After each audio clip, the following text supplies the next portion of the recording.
And so it's not worth it to be expending our most precious resource, which is time. We spend money like it comes and goes because that's how it kind of always has been in our life, but we spend time like it's ever filling. And that's the one thing that literally doesn't refill. And so we need to own and treat our time like the most important resource we have. And then when you see that as the most important resource, you're willing to spend it a little differently, right? It's kind of like going on a budget with your money. You spend it a little differently when you're paying more attention to it.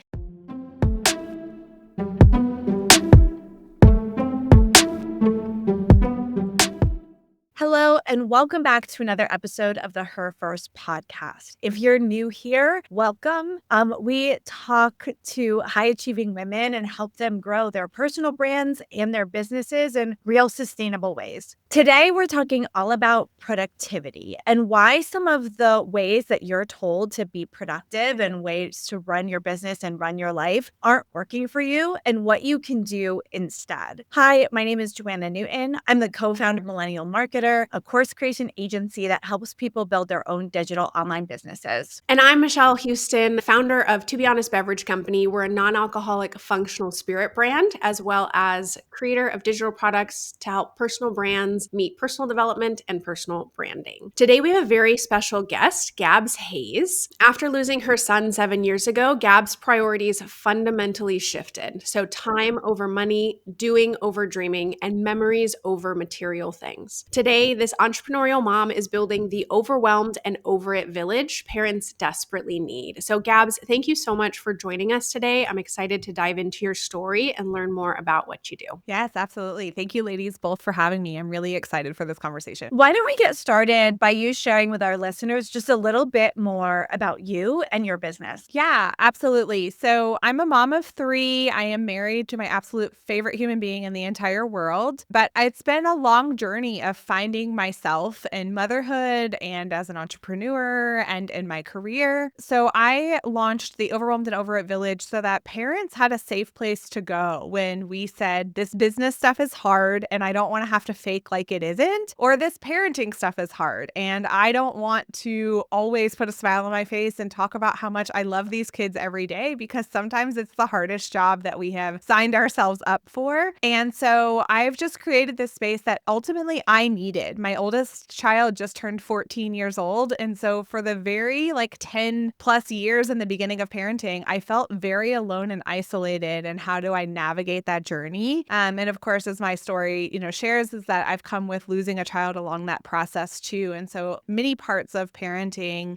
really felt alone and isolating. And then when I added entrepreneurship on top of that, it just became my reality. And so I had to figure out, how do I find my people that I actually can do life with? Because they're people who actually understand what my life is. We struggle with so many of those things all the time. I think that Joanna and I, actually, that's where Her First started, is prioritizing you in business and life. We've shifted more to the business, marketing, personal branding side of things. But I think especially as women, we enter business ownership, we enter entrepreneurship, and nothing from our personal lives is cut off from that. It all seems to integrate, and we have so much that we're caring for when it comes to the home, when it comes to family members, when it comes to children, when it comes to the world. There's just a lot of pressure, a lot of things that we have to take care of, and it can feel really isolating. And Joanna and I talk a lot about the ways in which we can connect with others to ensure that, yes, we're going through that too. Yes, we feel these emotions. And I think it's so important to have these kinds of discussions. And I think when we look at business, when we look at our lives, what we're talking about today is productivity and getting things done. And so often that comes down to to-do lists. So in doing what you do, what do you see is kind of wrong with the traditional way that people approach their lives, their tasks, their activities, and those to-do lists that always feel like they're looming ahead of us? Yeah, I mean, when you think of the concept of a to-do list, right? Naturally, the concept here is I'm supposed to check everything off, right? That's the whole reason we have that functionality of a to-do list. But if you look at the intersection of parenting and running a business, when does that to-do list ever actually end? It doesn't, right? It's always growing. It's always adding more things to it. And there's more things on that list than there are hours in the day. So when we're setting up our ability to be quote unquote successful by this list that we're never going to get to the bottom of, subconsciously we're setting ourselves up to feel like we are failing, like we are not good enough, that we are not getting it all done. I definitely struggled with that myself. And it got to a point where my husband was the one who had to say, you're just raising these kids by like what we see over the top of the laptop, right? Which is like just your forehead, because I was always like, I never got enough done. I just have to keep going. I have to keep going. And I missed out on a lot of things in some of the years of my kids growing up because I was so worried about getting everything done in the to-do list and in the business. And so it forced me to take a step back and say, okay, what do I actually know to be true about situations where you have more things that need to be done than you have time or capacity to do it? And it took me back to my software development days where there's always more things we want to build in the software. There's always more bugs that need to be fixed. And we had to plan by priority instead of by just sheer volume of things. So that forced me to take a look back and say, okay, it's not about the to-do list and getting it all done, but it's about getting the priorities done and giving yourself permission in that same vein that there are going to be things that just happen to fall off the to-do list. Maybe that birthday party just passed and we didn't get to it. Or maybe that school holiday is over and we didn't do dress up day or whatever. But like you start to realize some of those things are not as critical and they are not a part of your priorities for this phase of your life. And so this is a way that you kind of give yourself some permission to say, I'm going to let a few balls drop, as does everyone else. And that is perfectly normal because I'm choosing which balls to keep in the air because they are supporting my priorities at this chapter of my life. Being able to prioritize like that as a business owner is so important. Because it's one thing when I've worked corporate, I've worked a business owner. When you're working in corporate, there's always a lot to do, but there's often multiple people to do it. The stakes for not getting it done are like kind of minimal. You're going to be like, what am I going to do? When you're like a lower level employee, you're kind of like, what am I going to do to just not get yelled at? If you're at the executive level, you can kind of say, okay, what are the big projects that the company really wants to move forward? I'm really going to focus on those. The other balls might get dropped. But when you're a business owner, it can feel like, well, if I don't do this, I'm not going to hit my sales goal this month. Or if I don't do this, I'm not moving this thing forward. And it can get really hard to be able to turn, right? It can be hard to quiet that mind. And then you think, what am I doing this for? Quit my 9 to 5 to have more freedom in life. But now I'm working 24/7, not spending time with my family, not spending time with my friends, not working out, eating well, doing all of the things that are part of a life. And it can be so challenging to figure out how to prioritize. That's something I've definitely had to learn as I've like shifted. I've,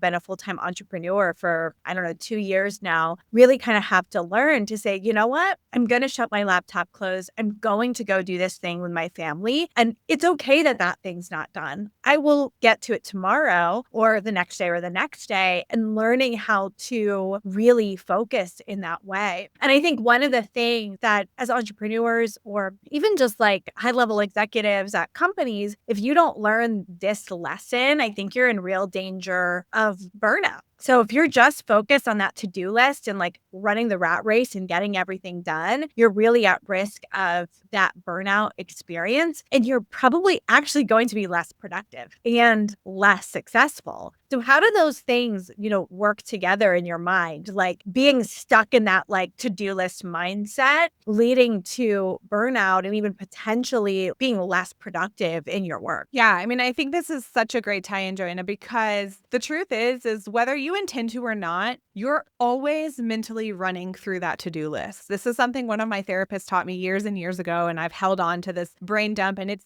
actually the beginning of how we start this productivity quickie that we're going to talk about today, is doing a brain dump to get it all out of your brain. Because if you're just cycling through it in your mind, you're constantly checking in. Did I order that thing? Did I move the laundry over? Have I sent that email? Did I do the social post? Right? You kind of just are naturally going through that checklist, whether it's written or in your mind. And so you're always distracted. I think distractions are worse now than they've ever been in our lifetime, right? Everywhere you turn, there's a ping, there's a notification. Like we were just talking about that, Joanna, before we hit record, like making sure we're on Do Not Disturb. It's on us to be clear. We have to separate ourselves from some of these distractions. And our to-do list is the number one thing that is distracting us because we feel so discombobulated and feel like we are stretched in so many places, which we are. I do not want to discredit that at all. But are we being real with what moves the needle the most? Our business is never going to be at 100%. Our parenting is never going to be at 100%. Our partnerships, our home, our whatever. There's always going to be parts that we want to fix. But Where is your space to mentally and physically enjoy this life that you're working so hard in if all you can ever do is think about, well, what I didn't get done or what is still out there that needs to get done? And so this is where those priorities come into play. I tell people all the time, let's say it is sales in your business right now. When you go into the productivity quickie and do your brain dump, it's going to ask you, what is your number one priority for this week? Is it, I need to make more sales in my business? Then anything in that brain dump that ties to that, those get moved to the high priority items. Or maybe it's, I just want to be present with my kids this week. Maybe it's not time, but actual presence. Like, can I close the laptop and feel like I'm truly with them? Then those are the things that get moved to high priority. And it allows you to flex what you need for yourself to be best. There are times when I need a break from the kids, not more time with them. And so I can prioritize that, or other way around. There's times where my business is really dragging me down for a minute and I need to just let it run, trust the systems that I've built, and take a step back for a couple of days and use that time and that energy somewhere else in my life. And so I think it's just understanding that, you don't get to disconnect who you are as a person from the business anymore, right? It's you, it's all of you. And so how do you make space for all of you in the reality of the life that you're living? This year has been a big transformation for me as well when it comes to these areas of time management, productivity, the activities that we're doing in our businesses, how we're focusing our time and energy. And I've really been leaning into the 80-20 principle of focusing on the 20% of tasks that actually move the needle and that help you focus the intention, the energy, the activities, the daily tasks, and everything that you're doing to accomplish your goals, as opposed to the 80% of usual distractions or things that don't have like a large lift. And so I've had to really scrutinize my schedule, my time investment, where my focus is going, the attention that I have. And so much of that has included deleting. Joanna and I have talked about it on the show before, and we have like a decluttering process of like getting rid of, but I have just been like slashing. Like if it's not a priority, if it's not a good investment of my time, my energy, my focus, it's going away. There's just like so much deleting that's happening. And I'm not even at a point where I'm actually using to-do lists anymore, which I think is really funny because I used to be super big into like every single day writing out that to-do list, but then I wouldn't get it done and then I just moved to the next day. And then I was like, at a certain point where I was like, I am just moving things that I haven't done like weeks out, months out. I'm like, what is even the purpose? Delete, eliminate, get rid of. So in terms of this productivity quickie and kind of the solution that we're looking for, if we're struggling with to-do lists, we're always focusing on what we haven't gotten done, we're not able to actually leverage our time, our attention, our energy in the way that we want to, what is the solution, Gabs? What do we do? Yeah. So I think one, acknowledging where you're at is step number one. I'm with you. I used to joke, like, bury me with my planner because I was going to have a paper planner with me till the day I died. And like, don't you dare rip it from my hands, right? But what I realized is, like, using the productivity quickie, the limit here is 3 things a day. So back to this 80-20 rule, right? And are we doing 20% of the tasks that move the needle the most? What are your top 3 priorities each and every day based upon what you said your overall goal for the week was? And if you get those 3 things done at 11 a.m. on a Tuesday, guess what? You can guilt-free close your laptop and walk away because you got done what you had to get done to support what your goal and your priority is right now. And so what I actually found was breaking up with my to-do list gave me so much more time. I never thought as an entrepreneur and a mom of 3, I would tell people I have a lot of free time, but I do. And it's because I'm focusing on what matters and I'm not stressing about what doesn't. And part of that was when 2025 rolled around, I made a decision, kind of do that word of the year thing, right? My word of the year was focus, and I was going to be present where my feet were. And every day that's my goal. And so I check in with myself. If I find myself distracted about decisions I can't make right now, or something that I might want to change in the business in the future, but it's not a right now thing, just put that away. I don't need to deal with it right now because it's occupying my brain space, my decision-making capabilities, and my energy for something I'm not actually invested in at the moment. And so it's not worth it to be expending our most precious resource, which is time. We spend money like it comes and goes because that's how it kind of always has been in our life, but we spend time like it's ever filling. And that's the one thing that literally doesn't refill. And so we need to own and treat our time like the most important resource we have And then when you see that as the most important resource, you're willing to spend it a little differently, right? It's kind of like going on a budget with your money. You spend it a little differently when you're paying more attention to it. And so I spend it a little bit differently now when I realize I actually have time to craft with the kids during the summer, because oftentimes I am closing my laptop halfway through the day because I got my 3 things done. I feel really accomplished, and I know that I'm planting seeds that will become fruitful later on. And instead of like hovering over them, waiting for them to grow, waiting for something to happen, I trust that I did the work that needed to happen right now. And now it's my time to go do other things in my life that also bring me joy. Yeah, and then you get to be a whole person, right? Like not just that eyes above the laptop, right? Like peeking out through that. And I think so much, when you think about your like early days in a career, especially when you're in like an entry level role and your manager, if you took like 2 seconds to like not do something, your manager's like, what are you working on? What are you working on? I remember in my waitressing days, if it was not busy and you were like sitting and chatting with someone, they were like, clean something. And you're like, but everything's clean. And they're like, but you gotta be cleaning something, right? And so I think like at a very early age, we get trained to think we have to constantly be doing to be of value, to be productive. And that doesn't always translate into entrepreneurship or high level career roles, because our strategic thinking, our ability to be present, our ability to create content or move the needle is so important. And having good headspace and having a good mindset is key to being able to do that. If someone listening to this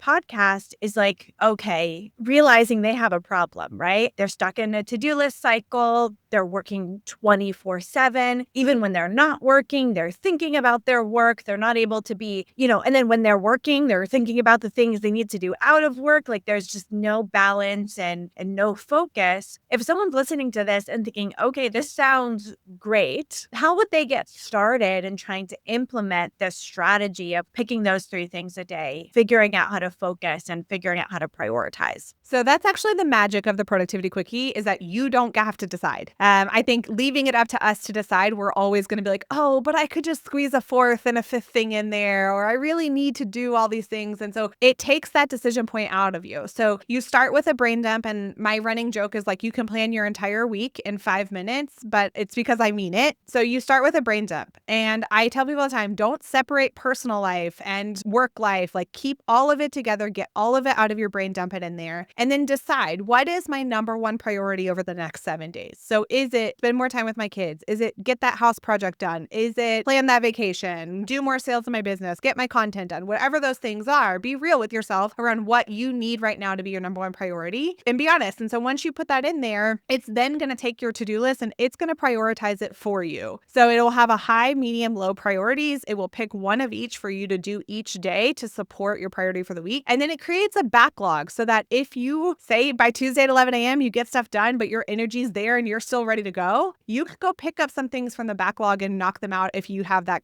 capacity and that energy. But if you don't, you can still close the laptop being really proud and being like, I got done what had to get done and now I can keep going. And it will take a few weeks. Like I think we have to be honest that this is part of that deconditioning and deciding what is mine versus what was I taught and what do I want to own. So give yourself some realization that like it's going to take you a couple weeks to feel comfortable breaking up with that to-do list. But use this as a tool that helps you, that supports you in that transition so that you're not the one having to decide what you should focus on and what you shouldn't. And you're having those built-in permission slips to say, I got done what I was told needed to get done this week, so I can be proud of what happened. Having someone take away the decision-making process, I think is really important for business owners. And I think we discount how much energy we spend on making those decisions, right? If you're into any of that personal development and habit formation, ultimately, we only have so much ability to make decisions. We only have so much energy. We only have so much capacity. And so when we start out the day saying, okay, well, I have a list of 100 things that I need to accomplish. What should I do today? Maybe this. And you go through and you start thinking, and then you think about what should I have to eat? And when am I going to work out? And what am I going to wear today? And what am I going to do with the kids? And am I going to go outside? And you start asking yourself these questions. It's like when you can put your life on quote unquote default mode, obviously not mentally default, like you want to be present, but the default mode, in as much as you're not having to make those decisions in the moment, it can be incredibly powerful. And so your ability to map out, to strategize, to plan in advance gives you that edge to be able to stay present, to stay focused, and not worried about what's coming next. So I think that's an incredible tool to be able to have and a way to start kind of mapping out those things. Now, if someone wasn't even sure like where their focus needs to go, because I think some of the times, especially let's say with an online business, with a digital business, there are so many places there that we can be, right? We could be on this platform. We could be doing this thing. We could be doing this interview here. We could be reaching out for this public relations thing. We could be creating content in this space. Should we create this digital product? Should we create this course? So how do we kind of manage, you mentioned like it's okay to let certain balls drop. It's okay not to do certain things. How do we approach the process of figuring out like what do we even put in to prioritize when we have all of these things kind of going on that it feels like that's where our attention needs to go?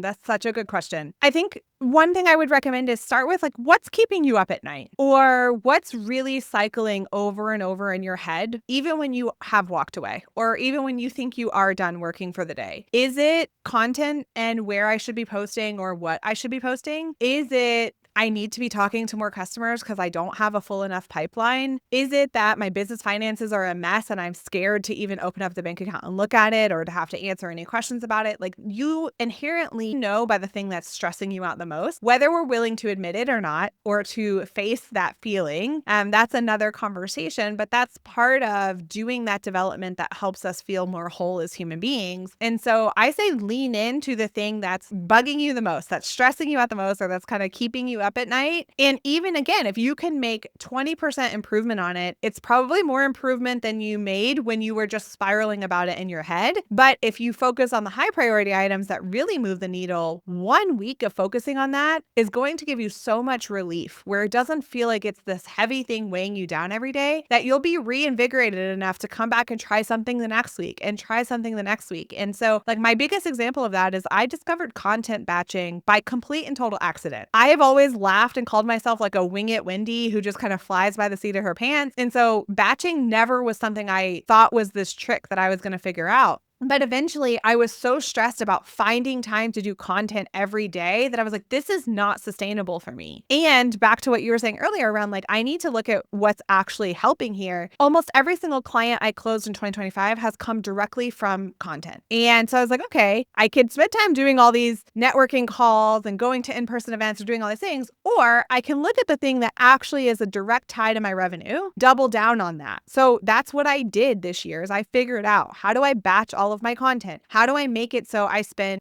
24 to 48 hours and I get all of it done for a month so that that is a thing I no longer have to stress about. But that week that I'm going to be doing my batching, that's my priority for the week. So anything else on the to-do list that doesn't really support me prepping for that or executing on that moves to the backlog or gets dropped to the back of burner for now until it's its week to come up and be my priority. And it's so important to do that work, right? Figure out what's moving the needle, figure out what is working, and then figure out a way to do that in the most like efficient, productive way that helps you. One of the things that I did this year that felt so scary to me was limit my available times for taking sales calls. So I found myself like I had every day, every time open, and then I would be like in and out of meetings all of the time. And it was super stressful. Like it was really stressful. And I was like, I can't do this anymore. This is too much. And I will say having too many sales calls is a great problem to have, but still a problem.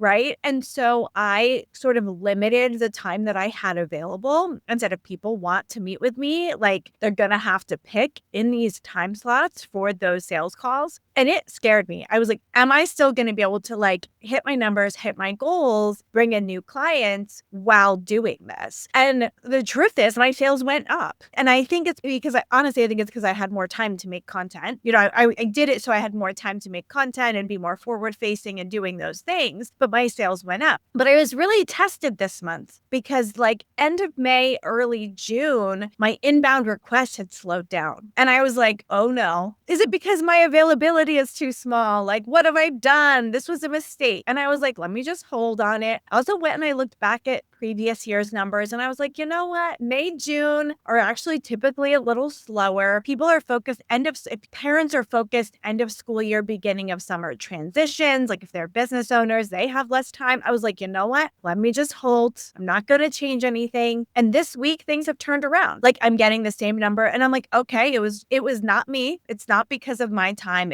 It was just what happened. And I think sometimes we think we have to do things to have that success. And we think we have to be available all the time. We think we have to respond to emails within 3 hours, but we don't. And if we start to kind of schedule ourselves based on our priorities, we will likely, even if it feels weird, be more successful with less time for sales calls. We might be more successful with less time for client meetings because we're really structuring our lives in a way that are going to bring out the priorities and make those things the top. I'd love to know from you, you've created this method, you've implemented it into your life. How has that transformed your business? Like how in terms of like your client totals, your numbers, or even just like your state of mind, how has using this productivity method supported your business growth? Yeah. So, I mean, I think one, it's just similar to what you're saying. It's increased my inbound because people want to come try it. They're curious about it. And it's really funny because I taught it live last week and I had one lady, she was like, kind of, sort of still don't believe you. Like I used it, I see it, but I'm really hesitant to believe that this is real. But then she emailed me this week and she's like, okay, wait, like I sat and did it alone and this thing is actually like magic. Like what's going on here? And so I think one, it's opened the door for me to have some conversations that I wouldn't have had otherwise. Because, if I were looking at a more unique target audience, I wouldn't have necessarily said, oh, well, productivity is their sole problem that I need to address. But what happened is it came on the backside of working with all of my clients where I realized that's the number one thing they're struggling with is what permission of balls can I drop and which things can I actually focus on. So in that way, it's been really helpful for my business. But also what I will say is it's transformed how I parent, which was a really big thing for me. I really thought for the rest of my parenting years, I was going to struggle to enjoy motherhood because I wanted to be in my business. I wanted to be building and actively behind this computer doing stuff that I absolutely love. And for so long, parenting felt like a clash with that because I felt like any minute I wasn't behind this computer building my business was minutes that my business was going to fail because I wasn't giving it everything I've got. And now I've realized I use this Tuesday at 11 a.m. example because one of my kids, if she is in the water, she is so happy. She's so peaceful. It makes our parenting journey much easier. And now we prioritize getting her to the pool almost every day if I can, because I know that that sets the tone for nighttime when the witching hour comes and the meltdowns are happening. But she got out the energy she needed to get out. And she was in this space that made her feel better. And so it has literally just given me the space and the energy to still show up in these other parts of my life that are just as important to me, but they're not natural to me. So I have to work harder at them. And it's allowed me to figure out how I want to work harder at it or how I want to show up differently and not just accept my defeat of, oh, it's hard. I'm just not going to ever figure this out. I love the simplicity. I love the approach. I love it looking at productivity differently, right? Because I think we come from the mindset and the cultural lens of productivity is hustle, which means getting as many things done as you possibly can, which includes things on the list that actually don't matter or aren't important to you. That's what I found, especially when I was doing behavioral coaching, is that a lot of people had things on their list or in their priorities that didn't actually matter to them, but they had been absorbed from the environment, from the culture, from their parents, from their spouse, from whatever they had been exposed to that they had just taken on without really assessing whether it was valuable or important to them. So I love the shift that we're making to productivity is actually prioritization, and being able to simplify and plan out your week with such ease is magic. I am all about it. So as you've developed this, as you've created this, one thing that I would love to know is kind of the personal brand that you've been able to establish around this. What platforms are you on? Where do you share yourself? And how have you had that be successful for you in establishing this business without doing all the things and being everywhere? Yeah. So LinkedIn is my main home from a social platform. So that's where I spend most of my time. And I also have a podcast called Overwhelmed and Over It, where we kind of talk about these same things, where being a parent, being a business owner at the same time feels very overwhelming because of the sheer volume of things. And how do we just find ourselves in that process? And really what has come of it is I used my personal brand to find my voice again and to help identify what was mine versus what was picked up as other parts of my life or from my former career or from my childhood, whatever it may be. And how do I figure out who I truly am? And so it was this real safe space, honestly, to use my words again and to just keep practicing, keep practicing, keep practicing. But it also taught me the power of consistency. I'm not as much of a wing it Wendy as I used to be because I saw that happen with my content and in my personal brand. If I was sitting down and having some structure in the way I created it, when I created it, how I created it, reflected in the engagement. It reflected in the conversations that I had. And, one thing I think that people are always asking themselves is my brand and building a brand directly tied to revenue in my business, or am I just doing it because everyone else says I should be doing it? Well, my podcast is called Overwhelmed and Over It, and I signed an $8,000 contract this year from someone who DM'd me on LinkedIn, and her response or her question literally was, how do I make this less overwhelming? We didn't have to have this massive, big conversation because she already knew who I was. She already knew what I stood for. She knew I was going to come in and tell her, we are not doing all the things. I don't believe in that. We're going to simplify this. We're going to get done what we have to get done. And then we're going to tweak and grow from there. But she was working with someone else who was delivering, 180-page booklets of how she should be changing her business and transforming it. And as a solopreneur with a small team, she didn't have capacity to even consume that or do something with it. And so she was looking for someone who was vocal about, you can still run a business without running yourself in the ground. And that was the opening to our conversation. And so I just say that to say, use it as something powerful, but also know it's yours. And it only can be done successfully in the way that you and your energy want to invest in building that brand so that you can maintain it, so that you can keep it up, and so that it can truly feel like you coming out and building those relationships with the world. Thank you for sharing that. I think that's such a powerful story of how our personal brands being aligned with our businesses can just really help move the needle for our business. One of the things we talk about on this podcast a lot is the importance of building your personal brand presence. I think one of the challenges can be, for you've been able to really directly tie that sales revenue and new client acquisition to your content, but sometimes it's less obvious. I know for me, sometimes I don't actually know that my content played a role in closing the sale until after I've closed the sale. We'll be talking and working on something and they'll be like, yeah, I saw you said this on your LinkedIn. And I will have not known because they came through a marketplace or something like that. Because that DM didn't come from LinkedIn, I might not actually know that's where they came from. So having that genuine, consistent brand presence plays such a huge role in how people get to know you, how people, interact with you, and can make those sales conversations so easy, right? Because they show up, they're like, I know you do this, I know you do that, I know that is what I want, sign me up. You fit. But then on the opposite side of things, there might be someone who wants a 50-page guide with multiple implementation systems in this complex system. They might not also be the right person for you. So you've qualified them out. They'll come see your content and be like, you know what? I need something different. And I think that's one of the beauties the beauty of being able to create authentic, true personal brands in that space. As we wrap up, one thing for our listeners, we will add her Gabs podcast list, her LinkedIn, her product Quickie, so you can try it out. I'd love to know from you, what is the best way people can connect with you if they want to learn more? Yeah, so probably easiest just my website. It's gabshayes.com. That way you kind of get up to date what's there. And then, the podcast, I do quick 10, 15-minute episodes. So if you are a podcaster and you enjoy just listening, would love to connect with you in that way also. Because I'm with you, Joy, and I think we use our brands to not only shorten the sales cycle and tell our story, but I love that you called out it helps qualify people. And so I think about that as everything that I'm putting out there is I never want someone to question, am I the right fit for them?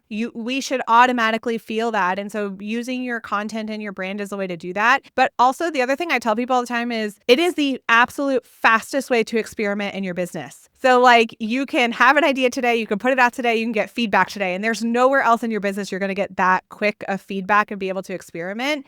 And so when you look at it through that lens, it really simplifies that pressure we put on ourselves of like, I have to post content versus I'm getting to experiment with my content. And that just makes it more fun. I love it. More fun, more simplicity. Everything that you're doing is such a great representation of where I feel like our shift should be moving when it comes to business and solopreneurs and entrepreneurship is it's not how hard can you work and how much can you accomplish, but what way can you align your business to your life, the things that you want to accomplish, the things that you want to see, and how it can format to fit your family, your lifestyle, the things that you want to do. Because ultimately, yes, we created businesses to have an impact, but we also created them for time freedom and for the ability to move about the world or to just make decisions based on what it is that we want our lives to become. So if you enjoyed this episode, go ahead and hit subscribe. And if you think that you have someone in your life who should be doing less and using this productivity quickie, go ahead and send this episode to them. We'll see you in the next one.